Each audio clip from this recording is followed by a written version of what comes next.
The visits never get any easier, but this is the only way Judy Cook can spend time with her son. And so this is how they've been meeting for most of the past 10 years. Time doesn't heal anything, but it changes things. Judy has had little choice but to deal with those changing emotions as they come, and as they remind her of the worst day of her life. Oh, I think of 9/11 all the time. A neighbor called Judy early on September 11th, 2001, and told her to turn on the TV. Judy did, and saw the North Tower of the World Trade Center burning.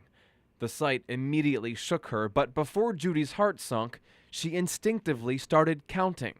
She knew her son Denny was in the North Tower, where he worked as a bond trader on the 104th floor. And I was kind of, looking at the top, the very top, and kind of try to count down to see where he would be. But as the morning wore on, the tower collapsed, and no one had heard from Denny.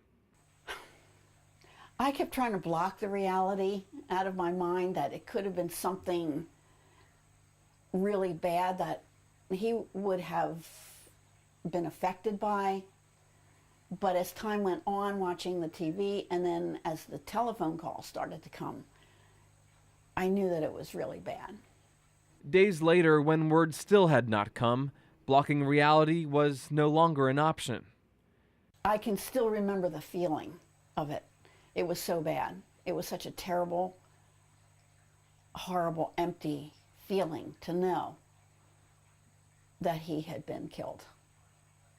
Denny Cook, the middle of 3 brothers, all Lancaster Catholic grads, was the kind of guy where every cloud had a silver lining. Married to his sweetheart and was watching his 2 daughters come into the world. They barely knew life, let alone life without their father. But now the whole Cook family knows how that feels. Initially, it was physically painful. I couldn't even cope.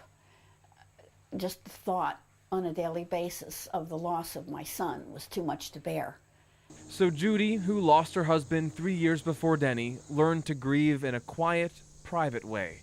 She can talk about Denny, but won't go through old albums. I'm always doing it on an intellectual level rather than going down to an emotional level. I can't do that. The first time she ever met another family who lost a loved one on 9/11 and could possibly understand her pain was years after the attacks at a reunion Denny's company hosted in New York City. But the common link for the whole day was, how old was your son? What floor did your son work on? And it was depressing. It was so depressing that I couldn't do that again. And she has not been around another 9/11 family since. Judy has found comfort in God and has increasingly relied on her faith and family, because 10 years later, reminders of her son's death still are everywhere. I can turn on the TV and in a while there's the towers, with all that smoke coming out, and I turn it off right away. I can't watch that. I'm watching my son being killed over and over again. So she cherishes these moments when she can take pause in peace, away from the news, away from images of that day, because she knows that peace won't last. Closure to me means it's over, but it's never over. And it's a pain this mother has realized will stay with her, no matter how hard the passing years try to make the memories fade.